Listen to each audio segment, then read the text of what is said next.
निर्णय घेतला आणि आमच्या सर्व लाडक्या बहिणींना ओवाळणी वर्षातून एकदा नाही दर महिन्याला त्यांना ओवाळणी मिळाली पाहिजे याची व्यवस्था आम्ही केली, याचं नियोजन आम्ही केलं, याचा आनंद आहे मला, याचं समाधान आहे। आणि म्हणून महिलांना आत्मनिर्भर करण्यासाठी या देशाचे प्रधानमंत्री नरेंद्र मोदीजींनी देखील जनधन योजना सुरू केली। खाती बदनो, लाडके भाऊ कमी आहेत, लाडक्या बहिणी जास्ती आहेत, लाडके भाऊ बाहेर आहेत। लाडक्या बहिणींचा हा कार्यक्रम आहे आणि या लाडक्या बहिणींच्या चेहऱ्यावर आज आनंद दिसतोय। आणि खरं म्हणजे तुमचं समाधान आणि तुमच्या चेहऱ्यावर छत्रपती शिवाजी महाराज की जय भवानी, राजमाता जिजाऊ मासाहेब, महाराणी ताराराणी, पुण्यश्लोक अहिल्यादेवी होळकर, क्रांतिज्योती सावित्रीबाई फुले या सर्वांनाच मानाचा मुजरा आणि माझ्या समोर जमलेल्या माझ्या सर्व लाडक्या बहिणींना एक महिलांसाठी शिलाई मशीन, महिलांसाठी पिठाची घरघंटी आणि दुसरं काय मसाला कांडप। आता कोणाला कांडायचं माहिती नाही तुम्हाला, कांडप वरचा आनंदच बघायला मी आलेलो आहे।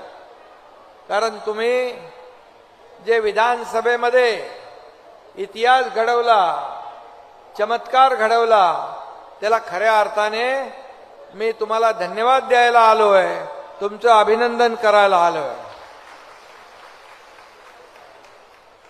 गणपती बाप्पा जवळ आलाय, गणेशोत्सवाच्या पण आपल्याला सगळ्यांना शुभेच्छा या ठिकाणी मी देतो। आणि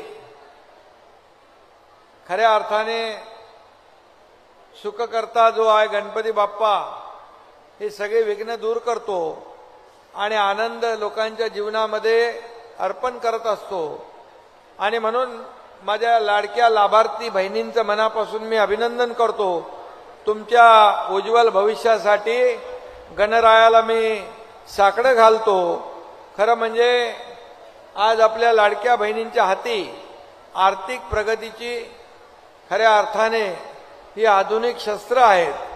काय ते तर एक महिलांसाठी शिलाई मशीन, महिलांसाठी पिठाची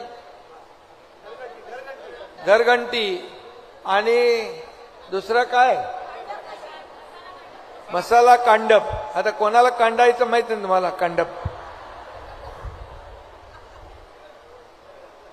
विधानसभेमध्ये बरोबर काम केलं तुम्ही।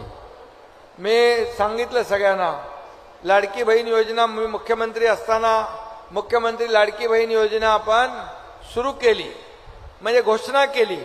विरोधक लगेच म्हणाले हे काय होणार नाही, हे निवडणुकीपुरतं घोषणा आहे आणि हे फसवी घोषणा आहे, चुनावी जुमला आहे, असं तसं म्हणायला लागले आणि कोर्टात गेले। ही लाडकी बहीण योजना बंद करण्यासाठी कोर्टात गेले। मग मी तेव्हा सांगितलं भाषणामध्ये, हे जे कोर्टात गेलेले सावत्र भाऊ, दुष्ट भाऊ यांचा